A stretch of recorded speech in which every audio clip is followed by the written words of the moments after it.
Muchísimas gracias por la organización de esta sesión sobre los archivos templarios y hospitalarios, a nuestras anfitrionas, a la doctora Paula Pinto y a Joana Lencar. Muchísimas gracias por esta iniciativa. Y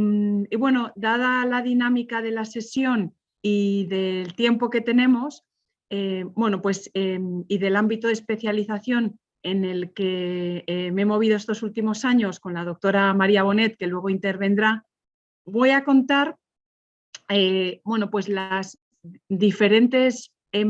características y algunos de los problemas metodológicos que creo que plantean los documentos vinculados, en este caso, a un priorato hispano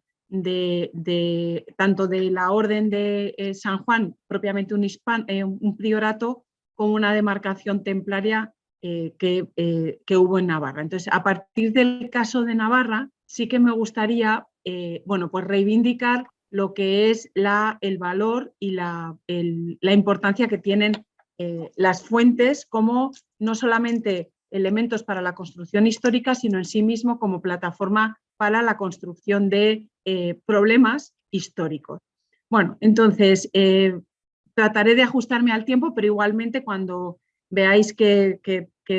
se dilata mi intervención o etcétera, pues me podéis decir con toda paz que siga adelante. Bueno, este es el esquema que voy a seguir brevemente con una breve introducción en la que voy a reivindicar las fuentes documentales. Luego, básicamente, y a partir de ejemplos, cuáles son esas características de las fuentes documentales y, en último lugar, unas breves reflexiones finales. Bueno, qué duda cabe que quizá por el planteamiento que estoy haciendo pueda pensarse que voy a hacer un análisis diplomático y hasta paleográfico de los textos que tenemos. Pero, en cierta forma, me parece que hay que reivindicar el valor que tiene la textualidad de la documentación en general, porque no podemos olvidar que el relato y la narración histórica, a pesar del éxito que tuvo la Escuela de Anal y de la historia narrativa, la fuente de los historiadores siguen siendo los textos documentales. Es decir, hay que ir al archivo y hay que no solamente ir en el sistema o en los modelos historiográficos positivistas, ir a comprobar la veracidad o no de los datos o ir a cuadrar un determinado relato histórico, sino que las fuentes en sí mismas no solamente hay que tratarlas como la memoria de las instituciones, sino que también hay que ver la gestación gráfico-textual, es decir, qué hay detrás de todo esto. Y en ese caso me he fijado en los estudios que ha estado haciendo en los últimos años Pierre Chastain sobre la gestación gráfico-textual, que es lo que él llama la arqueología de los documentos, ¿no? Es decir, los documentos, en efecto, hay que situarlos en un contexto social, ¿no? Como aparece ahí la cita, de su reproducción o sus usos, sino también circunscribir el valor que tienen en un sistema de representación. Y ahí es donde creo que pueden salir los debates metodológicos y una fuente de información para la articulación de problemas históricos. Y en este caso, pues vamos a citar o a trabajar sobre las fuentes del hospital y el temple. No solamente como una institución aislada o como dos instituciones, aisladas en el marco de desarrollo del Reino de Navarra, sino también como a partir de los documentos se puede ver esa recepción y ese impulso que se tiene en el reino y como instituciones, pues al calor y con el desarrollo de los cambios que hay sociales, políticos, espirituales y culturales, pues que van a gestar una serie de cambios. Bueno, a partir de estas bases, es decir, ver lo que Pierre Chastain, ¿no?, llama como el sistema de representación de la documentación, pues uno tiene que analizar en primer lugar con qué tipo de fuentes se encuentra en el ámbito del Reino de Navarra con respecto al temple y a la Orden de San Juan. Entonces, ¿qué se encuentra uno? Bueno, pues en primer lugar, hoy en día me parece que es un tema muy importante, y es que los fondos, como han llegado a nosotros, sobre todo en el siglo XIX y comienzos del XX, pues vienen de una serie de cambios a partir en la península ibérica de la desamortización de Mendizábal y otras desamortizaciones, bueno, pues que eso ha hecho que los fondos estén dispersos en distintos depósitos. No me interesa tanto, lo he señalado ahí, sino lo que me interesa, bueno, y que están en distintos depósitos hispanos como el Archivo Histórico Nacional, el Archivo Real y General de Navarra, el Archivo Catedral de Pamplona, Archivo Catedral de Tudela, los archivos municipales de Puente la Reina, Archivo de la Corona de Aragón, Archivo de Calahorra, bueno, y otros tantos pequeñas unidades archivísticas donde se recogen los documentos. Pero lo que más me interesa a mí ahí es que si nos retrotraemos en el tiempo, tenemos un, perdón, tenemos un memorial del 30 de mayo de 1747, encargado por el prior Manuel Pinto, y en este memorial se nos está describiendo cómo habían llegado este depósito inicialmente documental del siglo XVI del Priorato de San Juan, que es el que asimila y acoge los documentos del Temple, al archivo unificado en Tudela, y cómo, digámosle así, me parece muy importante, refleja refleja una organización administrativa previa, de la cual nos va a hablar luego Paula, es decir, cómo estos instrumentos, estos documentos, estos códices eran realmente instrumentos de gobierno y estaban depositados e incardinados en cada una de las distintas encomiendas. En el caso navarro parece ser que llegado el siglo XVI y acabado la Edad Media, estos documentos se centralizan en la ciudad de Pamplona y en la ciudad de Tudela. Es decir, los dos ámbitos, es decir, dos espacios geográficos distantes pero complementarios, y desde los cuales parece que se fue centralizando esa documentación de los distintos territorios para ese gobierno y ese control de la administración y del gobierno de la propia institución.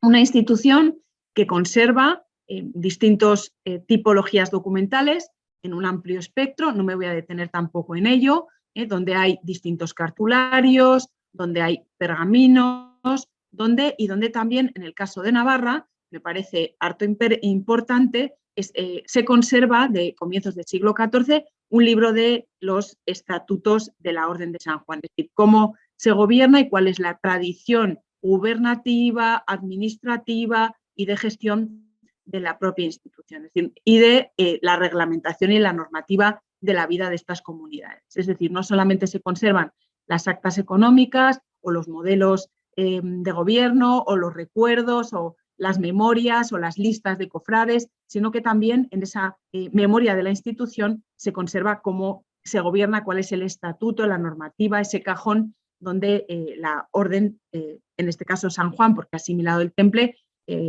se gobierna. Y luego lo que me parece mucho más interesante y que me parece que tiene un interés metodológico, creo que excede al trabajo que estoy exponiendo, es que Juan Antonio Fernández, que es el archivero de la diócesis de Tudela y archivero de la Orden de Santiago, que es el que va a hacer la ordenación a finales del 18 y del 19 de los fondos en Tudela, que existían, que se centralizan finalmente todos en Tudela. Bueno, pues él hace dos libros, dos repertorios, como digamos así, resúmenes, que son los extractos de la documentación y los instrumentos, que me parece muy interesante porque, bueno, él da nota y organiza todos esos fondos y sobre todo, bueno, especialmente nos da noticias de documentos o textos que se han perdido, pero como hay un interés dentro de la orden de seguir guardando esa memoria. Bueno, de esa memoria he puesto aquí tres códices que me parece que son importantes y me voy a centrar especialmente en el último, que son el cartulario magno de San Juan de Jerusalén, que supongo que ahora nos hablará la doctora María Bonet, que manda redactar Juan Fernández de Heredia. Luego hay un cartulario en Vitela y un tercer cartulario que me parece importantísimo, que es el cartulario de la Orden y la Milicia del Temple, que se acopia o se compila a finales del siglo XII en la encomienda de novillas, la encomienda templaria de novillas, y de la cual, bueno, pues yo voy a reconstruir pues, algunas partes de esa problemática histórica. Bueno, y visto esto, ¿no? El segundo término, yo creo que es especialmente importante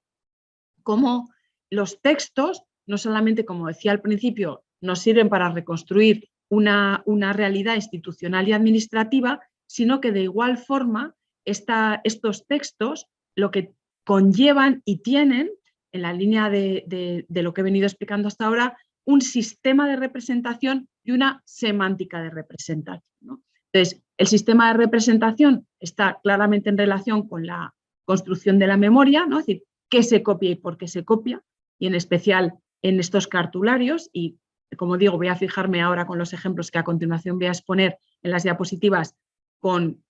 bueno, pues una pequeña obsesión que hay, ¿no?, de vincularse al linaje regio, ¿no?, es decir, la orden muy vinculada a las órdenes monárquicas, y luego, en segundo lugar, la semántica, ¿no? Creo que en esa arqueología documental de la que habla Chastain, creo que es muy importante saber y leer en esos textos qué hay, ¿no? Porque nos encontramos con copias documentales, algunas incluso duplicadas y con un lenguaje distinto en copias parecidas, noticias, luego también extractos y luego, bueno, tienen un valor aparte, que no ha lugar aquí entrar al detalle, listas de cofrades. Me parece que son especialmente singulares las noticias y los extractos documentales, porque reflejan una oralidad y una tradición de poder que incluso hasta los documentos reflejan esa oralidad. Entonces, creo que esto es realmente importante porque en esa semántica lo que nos está hablando es de la importancia de los vínculos sociales de ambas órdenes en un momento tan especial como es el de la llegada de la Orden del Temple al Valle Medio del Ebro, estamos hablando del siglo XII, y la importancia que tiene ese establecimiento de esos vínculos. Y los documentos del cartulario del Temple, que se hace probablemente, este cartulario de Novilla se hace entre 1176 y 1180, lo que nos está reforzando con ya noticias de comienzos del siglo XII, de los años 30, de los años 40, es esa oralidad, pero reforzada con esos vínculos sociales. Bien, este cartulario, del que me voy a centrar con estos ejemplos para hablar de esa semántica, de esa representatividad y de ese sistema, bueno, pues es un cartulario, como digo, que se hace, bueno, probablemente en los tiempos de Arnaldo de Torroja, recoge un total de 444 escrituras, probablemente el cosido de los distintos cuadernillos tiene lugar porque se hace en distintas fases o en distintos lugares en torno a novillas, no se sabe muy bien, pero el gran interés que tiene es que se trata de uno de los, probablemente el segundo, de los cartularios templarios más antiguos del occidente medieval, después del cartulario de Richener, que es una encomienda templaria del Bajo Ródano y que se comienza a realizar un poquito antes, ¿no? Bueno, entonces esto también lo que supone, yo creo que en ese sistema de representación es la importancia que la Orden del Temple en ese momento está dando y configurando a esa expansión que se está realizando en la península ibérica. Bien, y además probablemente, personalmente creo que coincide con un viaje que hace el maestre al Valle Medio del Ebro, pues para reorganizar y reordenar la institución y aprovechando, bueno, pues bueno, en ese momento un enfrentamiento que existe entre los reyes hispánicos. Bueno, bien, entrando a esos detalles, ¿no? Es decir, porque creo que ya pasa el tiempo y vamos a entrar a esos detalles. Entonces, ¿qué nos proporciona en esa semántica el cartulario del Temple? Que podíamos aplicarlo a otros cartularios, podíamos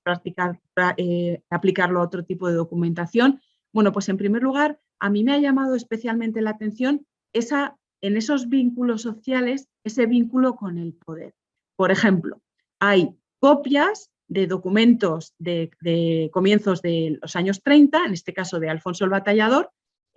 un texto además que singularmente lo redacta al mismo tiempo que su testamento en el sitio de Bayona, en este año en el que está cruzado los Pirineos, y es un texto que se copia en el cartulario y que confirman, y aparece la muestra de esas tradiciones, confirman dos reyes posteriores, el rey de Pamplona, García Ramírez el Restaurador, y Sancho el Sabio. Y aparece en el documento, como aparece aquí, copian el signo que solía hacer Alfonso el Batallador, el signo que solía hacer García Ramírez y Sancho el Sabio. Es decir, hay una clarísima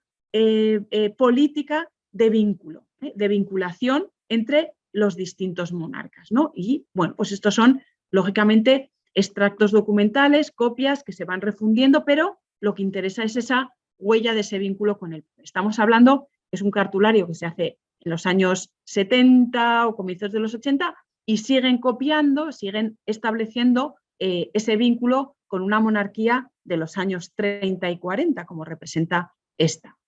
Bien, otro documento en relación a estos vínculos con el poder. Bueno, pues en el caso de, hay otro documento, en este caso no está copiado, no se nos conserva la copia en el cartulario de novillas, pero sí que se copia en los códices navarros del siglo XIII,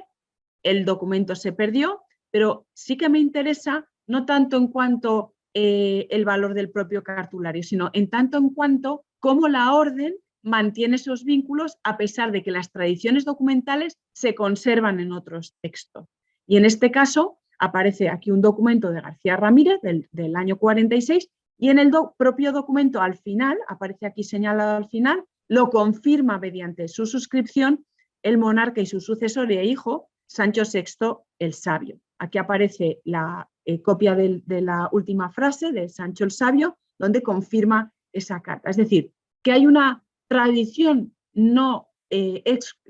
inclusiva con respecto al temple, sino que eso también se comparte y se extiende a el resto de las oficinas, o en este caso de la Cancillería Real, que forma parte de esa idiosincrasia y singularidad de la orden. Aquí hay otro documento muy parecido, en este caso aparece uno de los grandes notables vinculados a la expansión territorial del Valle Medio del Ebro, que bien trabajó en su día don José María Lacarra, ¿no? Fortuny Ñíguez de San Celedonio, y donde aparece al final que esa heredad se la había dado a Alfonso el Batallador. Pero lo que más me llama a mí la atención de esto no solamente es la tradición documental, sino que es el propio documento, el que aquí aparece señalado, aparece el signo regio, es decir, ellos tienen probablemente en esa tradición, en esa vinculación, el documento anterior de Alfonso el Batallador. Bien, y aquí aparece, ¿no?, ese signo de Alfonso el Batallador y cómo incluso llegan a copiar esa frase, ¿no? Donovo vis istum donativum superium scriptum ita quod mide dedit rex adefonsus, ¿no? Es decir, cómo hacen esa fusión, pero detrás de todo esto existe ese vínculo. Aquí nuevamente aparece otro documento de vinculación de otro de los grandes notables que realizan la gran expansión territorial y están dentro de esos círculos regios, y cómo aparece vinculado. Bueno, es un documento, a mí me parece excepcional, riquísimo, porque aparece una gran parte de las instituciones que en ese momento están expandiéndose en la península ibérica, y cómo aparece nuevamente al final del documento la suscripción real, ¿no?, y ese texto, ¿no?, hoc facimus sub auctoritate Dei regis nostris adefonsi, y copian el signo. Entonces, vuelve a recalcar esa idea de vínculo, ¿no?, de vínculo en este caso con la monarquía. Ya aquí aparece ese signo que copia, ¿no? Bien, otro documento también interesante y relacionado con esa garantía que da la monarquía a esos vínculos y a ese establecimiento de las órdenes es el documento en el que García Ramírez el Restaurador entrega al Temple y al Hospital, inicialmente, porque parece ser que lo ha reconquistado en esta plaza, la villa y el castillo de Novillas. Entonces, lo interesante es que este documento lo copian dos veces en el cartulario, una en extenso, que aparece aquí en el número 441, que es el que aparece en la imagen, y luego es muy curioso cómo al principio del cartulario copian o hacen un pequeño extracto, el propio, yo creo que esta letra es la de Juan Antonio Fernández en el siglo XVIII, porque dispuso de ese documento original de conquista, y cómo copia nuevamente, por eso decía la importancia que también tienen los archiveros, en el caso de Juan Antonio Fernández, a finales del XVIII y XIX, como transmisor de esas garantías y de esos vínculos sociales. Y en este caso es muy curioso el documento, se puede ver ahí en detalle esa letra humanística donde está hablando de esa relación de Novillas con la monarquía. Bien, ¿qué más cosas? Bueno, en este caso, y digo porque ya se me está agotando el tiempo y antes de ir a las conclusiones, ¿qué más cosas reflejan aparte de esa vinculación con la monarquía? Bueno, pues en primer lugar, aquí aparecen, bueno, son noticias, son extractos, en este caso es un ejemplo de tantos que aparecen en el cartulario, pero que yo creo que nos invita a reflexionar sobre la metodología histórica de trabajo y luego nos plantea grandes problemáticas en el sentido de tratar de resolver desarrollos sobre la orden, es en el caso de dos donaciones de unas viñas, pero que están reflejando una oralidad y cómo, bueno, pues entrado la década de los 40, la orden se encarga muy bien de recoger cómo le han dado esto, ¿no? Esto es un extracto, ¿no? Ego Joanes de Irania dono ad fratibus templi tal, tal, tal, y simile el otro, ¿no? Es decir, cómo van apuntando esa recepción, pero que yo creo que vuelve a reflejar esa idea, no solamente memorística de la institución, sino esa idea de vínculo social. Una idea de vínculo social que en los propios contextos nos dan sobre la documentación. Aquí aparece este documento del 411, que no es un documento estrictamente, es una memoria, es un extracto, ¿no? Bien, y además, como aparece ahí en rúbrica, pues de Funes, pues unas viñas ahí en Funes, en la ribera del Ebro. Bien, y bueno, el último ejemplo que había puesto aquí es bueno, pues el de dos grandes notables que se van a vincular a la Orden del Temple, que son Raimundo y Urraca de Cortes, una gran notable. Raimundo probablemente estaba emparentado con Alfonso el Batallador porque era hermano de uno de los primos de Alfonso el Batallador, de Conan. Y lo que me interesa de este documento, me da igual la donación en concreto, son 3,5 arrobas de agua, no tiene más, pero lo que más me interesa es la parte final, es decir, cómo aparece esa rúbrica, esa vinculación a partir o a raíz de el documento está contando una memoria, pero luego copian, ¿no? Y yo, Urraca, este signo, nuevamente el signo manual, hago esto, ¿no? He hecho esto en memoria y testimonio. Es esa importancia que tiene la rúbrica, es decir, no solamente copian la noticia, que tiene un gran reflejo oral o un gran reflejo memorístico del anterior, sino que se encargan muy bien de establecer ese vínculo social mediante la copia de los signos. Bueno, y ya simplemente para terminar, creo que, bueno, pues en este caso, la viveza y la singularidad y la originalidad de estas fuentes en las que, bueno, pues muchos de los historiadores, dejando de lado los datos que pudo aportar en su día, todo el trabajo que hizo en su día José María Lacarra, creo que hay que dar un paso más. Hay que volver a las fuentes porque más allá de esa memoria explicativa de las habituales actividades contractuales, como pongo aquí, pues bueno, la documentación, sus contenidos, su semántica, ¿no? Tienen que ser interpretados dentro de una lógica intrínseca. Es decir, hay muchas cosas que nos ayudan a conocer más allá y el papel que tienen los archivos, los documentos, la tradición archivística en la orden y cómo se construye toda esa memoria, ¿no? Entonces, todo ello nos invita a hacer nuevas preguntas arqueológicas sobre esos testimonios escritos y, bueno, pues que salen muchísimas cosas. Supongo que esta tarde, bueno, pues el resto de las doctoras que nos van a ilustrar de cosas seguro que muy interesantes, bueno, pues el papel de estos agentes principales, de estos actores secundarios, ¿no? Tanto textuales como contextuales. ¿De qué nos está hablando esto, no? ¿Cuándo también se hace el cartuleo? ¿Cuándo se hace este documento? ¿Por qué? ¿Para qué? No solamente vamos a contar cuántos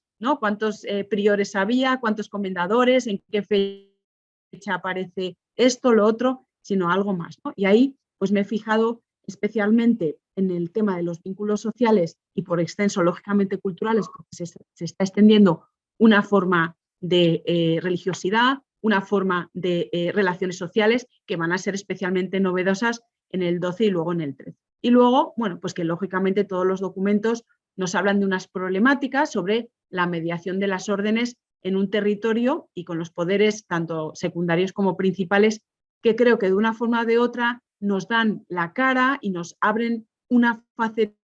más del discurso clásico histórico. Bueno, y por mi parte, bueno, esto es un poco así a grosso modo y explicando algunas de las cuestiones que me parece que son interesantes para volver a entender y volver a las fuentes,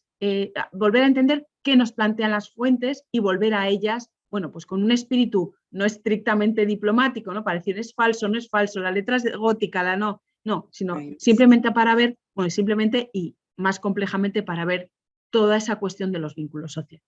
Y por mi parte nada más, muchas gracias.